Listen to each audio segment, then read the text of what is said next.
So it's Thursday, day 4. Yesterday was a non-training day. However, I did my cardio in the morning and in the afternoon. And with you being my training partner, you should have as well.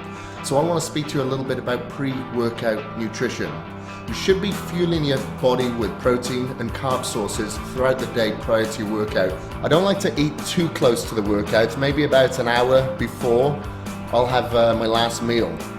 So that'll include protein and carbohydrates. I need that carbohydrates for the sustained energy to get me through the workouts.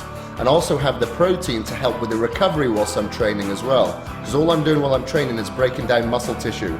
So the more that I can prevent that damage, the better with the pre-workout nutrition. So I like to have a protein source that's easy to digest prior to the workout. So I'll have something along the lines of egg whites, or mainly I like to go for fish. So you don't want anything too heavy in your stomach because all the blood is going to be in there trying to break down the foods when you really need the blood in your muscles to help contract those muscle fibers. The carbohydrate source, I like to go for something easy like sweet potato or rice. Either way, carbohydrates are relatively easy to digest. I'll normally stay away from oats just because they'll give you a little bit more bloating. Now about 30 minutes prior to the workout, that's when I'll take my supplements. I'm also staying hydrated at this time because I'm going to be taking creatine. So I'll take the creatine just to give me a little bit more energy to rep out maybe 1 or 2 repetitions on any given exercise. And I take the glutamine as an anti-catabolic agent to help prevent too much muscle wastage.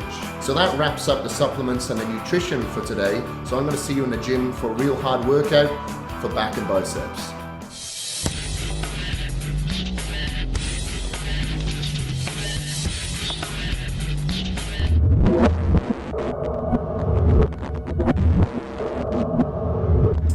So we're starting off today with a reverse grip pull down. I've already done my warm up. I'm going straight into my first set. This really targets the lats. I use this exercise to start with to really thicken the upper lats. I'm using the wrist straps as well to maximize my grip. Also allows you to go much heavier without putting too much strain on your bicep tendons as well. So during rest periods, as you can see in between the sets, I was stretching out my lats before I get straight into the next set. So this helps lengthen the muscle fibers, get the blood flow into the right areas and prevents the injury because as you can see we're going quite heavy on this exercise today.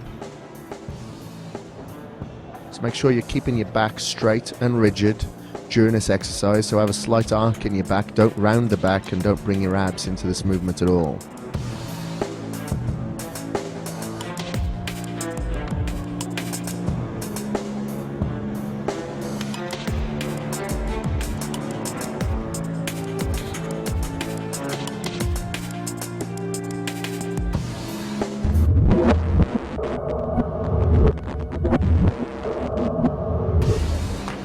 Next exercise here is the bent over rows. I like to use this exercise to target the middle portion of the back.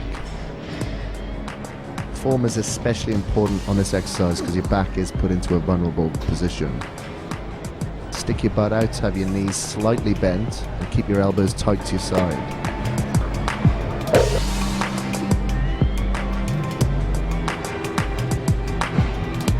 So pull the bar up to your torso, the lower portion of your abdomen, and squeeze those shoulder blades back.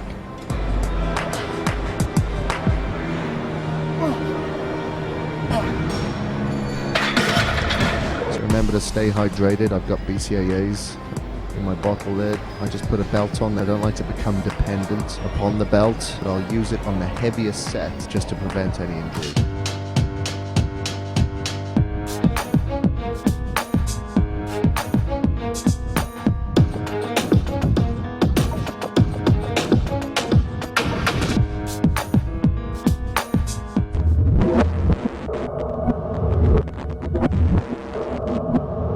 The next exercise is hyperextensions. Now the lower back is often overlooked, but it's a critical component to your core. So what we're going to do is just a quick warm up on this exercise before going straight into the first set where I'm actually using weight.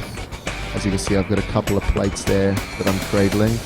This is my added resistance, so I can go to failure on this exercise.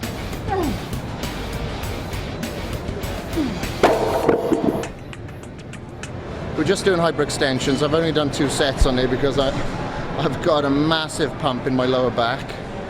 I think it's from the bent over rows or something, but I've just such a pump there that it's just it's really going to disturb the rest of my workouts. So I've got biceps to do yet, so I've just done 2 sets. I'm going to stop at 2 sets. I'll listen to my body. If it's telling me not to do another one, I'm not going to do one.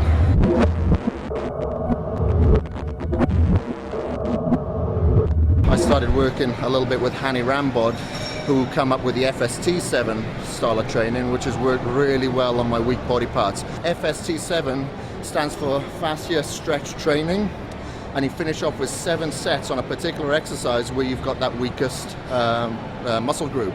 So we're probably going to do straight arm pull downs now to really hit the lats. We're going to do 7 sets, rest for 30 seconds in between each set. During that rest, you're either going to stretch or you're going to actually squeeze the muscle. You're going to pose it and, you know, continue to push blood into that required muscle group. So I don't do it on every workout because it would lead to overtraining, and I just use it on my weak body parts. My back is one of them, so let's move on to that. Fully extend your arms upwards and rotate your torso forward to a 30-degree angle. You're going to keep your arms straight on this exercise. Breathe out and pull the bar down while contracting the lats.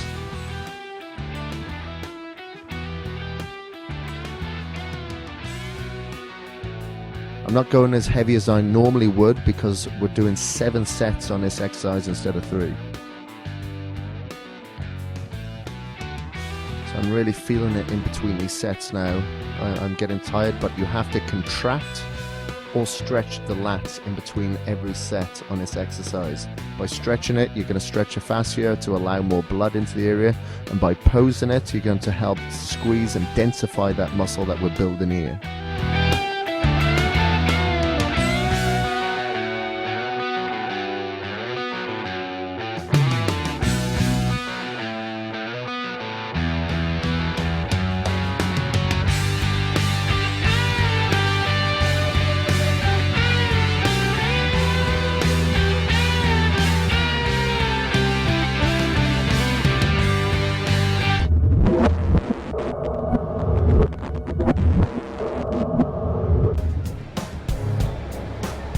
Now the reason I don't use full range of movement on this exercise, and same with the reverse pull downs, is because I tore my bicep tendon, not severely tore it, but you know it's been bad enough for the past, say, 4 months now to really have to work around it. I wasn't able to train biceps for about 5 weeks there because of the strain in my bicep tendon right in there. So I don't use a full range of movements. I go a lot higher reps now with biceps and with back. By doing back first, it warms up the biceps. They're engaged, so they're ready to get obliterated. So we're going to do 3 sets per arm on this exercise, so a total of 6 sets of around 12 to 15 repetitions. And I like to start off with using a preacher bench every now and again because it really helps isolate the biceps. So when you're fatigued, the body will naturally try to cheat by using other muscles, but the preacher bench actually prevents this, so you're really able to isolate the biceps. And also by doing one arm at a time, it prevents the dominating or the stronger arm from overcompensating the weaker arm.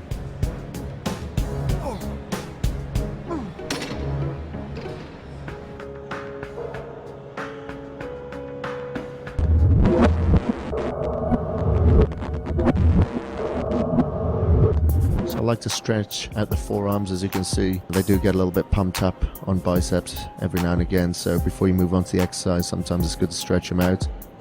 Now on our alternate dumbbell curls, you can see that I start off with the double dumbbell curls. This is just to fatigue the muscle a lot quicker before I go into the alternate dumbbell curls. So sometimes I'll do 3 reps with one arm, then 3 reps on the other, then 2 reps on one, 2 on the other, going down to 1.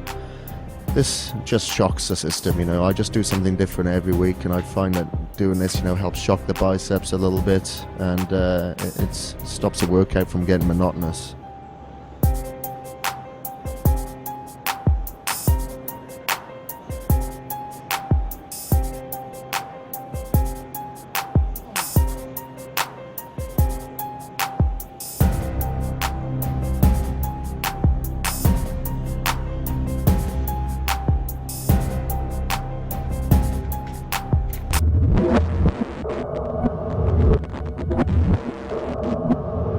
So we're going to finish off today with cable curls. And when I say finish it off, I mean it. You know, we're really going to burn it out now. So we'll do 3 sets of 20 repetitions on this exercise to really gorge the muscle with blood, stretch your fascia, give it that fuller look, and get a good pump so we can flush the muscle with nutrients. It's the final exercise, so make sure you push it hard. You know, now's not your time to give it up. Now's the time to put everything that you've got left in the tank into this exercise. If you can't get the full 20 reps straight away, just rest for a second, hit out a rep, rest for a second, hit out a rep. So this is called rest pause until you get to the amount of repetitions that you're supposed to complete. And make sure you're going to failure.